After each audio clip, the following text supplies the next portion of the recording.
Hey everybody, it's been a while since I did a video concerning any movements or technique, but I felt it necessary to go ahead and do one now to pretty much reiterate and talk about the points of performance that we've been working on when it comes to doing cleans and the Olympic lifts, especially about the explosive hips and that jump in the clean itself. All right, so right now I'm getting ready and I'm setting up to do my ninth round within a 10-minute EMOM. It's every minute on the minute.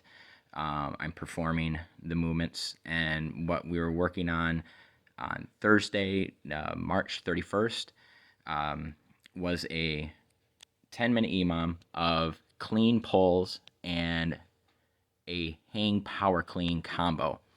So I'm getting set up at the bar and making sure that my feet are underneath the hips, going down, making sure that my spacing's even on the bar. I use my thumbs at the edge of the knurling, make sure that I'm centered, and then establish that hook grip. All right, hook grip's essential to make sure the bar isn't going to slip out of your hands. So there's always, whenever I'm getting ready to do a heavy lift, there's this little ritual that I go through. I get into that squatty position and make sure that the bar is counterbalancing me so I don't fall over. My knees are over the bar, but I'm going to make sure that when I come up with this bar, that I'm getting them out of the way, and you'll see how in just a moment. So twisting those elbow pits out in front, getting those shoulders tied in, and then taking my big breath, and then this is where I begin my ascent, excuse me. As I come up, I want to make sure that I'm lifting my hips and shoulders at the same rate. A little bit of early hip rise, but that's all right. I'm able to get those knees out, but as soon as I clear that kneecap, you'll see those legs come right back under, and I slide that bar up, getting my chest up and beginning to hit that jump. Now, right at the top, I'm making sure I'm getting that triple extension through the hips, the knees, and the ankles. All right, so making sure I'm getting a good full jump. And right up here, you can see I'm beginning that shrug, right? So my elbows are going out because now at this point, the bar itself is beginning to free float, okay? So it's floating in the air, get that full jump, allow the bar to travel, stabilize my body, because after that clean pull, I don't want this bar to jerk down and just kind of yank my shoulders out of socket or pull my back towards the front. I want to make sure that I catch that bar with the hips. And the way that I do that is when it comes down, as I begin to straighten my arms, re-engaging my shoulders, hips go back, hamstrings tighten up, take it right back to that hang position. So that hang position is right above the kneecap, okay? So I'm locked in here. Those hips are back, locked in, and then I'm getting ready to drive into my hang power clean. So I explode back up from that hang. And do keep in mind, I'm in my ninth round of the 10-minute EMOM. I'm using 225 on the bar. My knees don't quite get all the way open on this one, but I'm trying. And I'm hitting that shrug up there to continue to yank that bar up. And as soon as that bar begins to float up, that is when I definitely get airborne.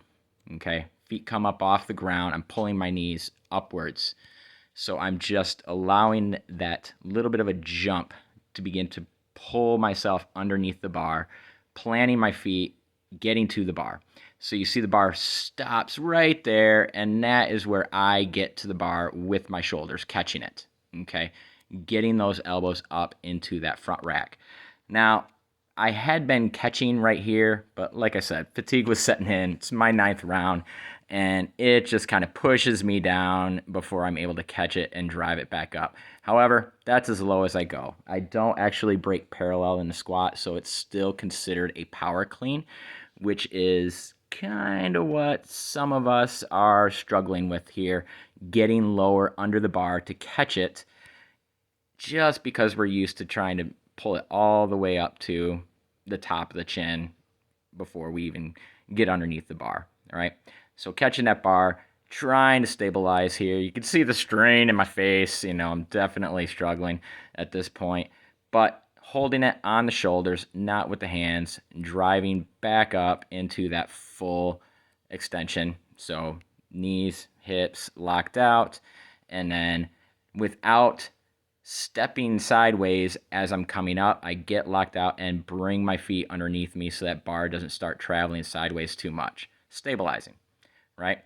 So that's where we want to be really focusing on, is getting to the bar when we catch it right there. However high we pull it, we meet the bar, okay? And we're working on that full extension, right?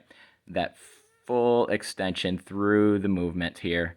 So getting that hips, knees, ankles fully opened up and hitting the shrug at the top to maximize our efforts, right? So even at the beginning here, during that clean pull, making sure I'm concentrating on get full extension with the shrug at the end, giving as much power as I can. So then that way, full power, quick catch, stand, down, right? So anyways, all of this to say that we're talking about putting a workshop on to make sure that we're working on the cleans, on the snatches, the whole Olympic lift progression, and kind of hammering in those points of performance. If you're interested, please let me know. If you've seen this video for the first time, you've never really done any Olympic lifting, and you would like to learn how, it's a great time, great addition to any exercise routine, and it has practical application. Just let me know. Tell a friend, whatever. All right. Thanks a lot for paying attention and watching this. See y'all soon.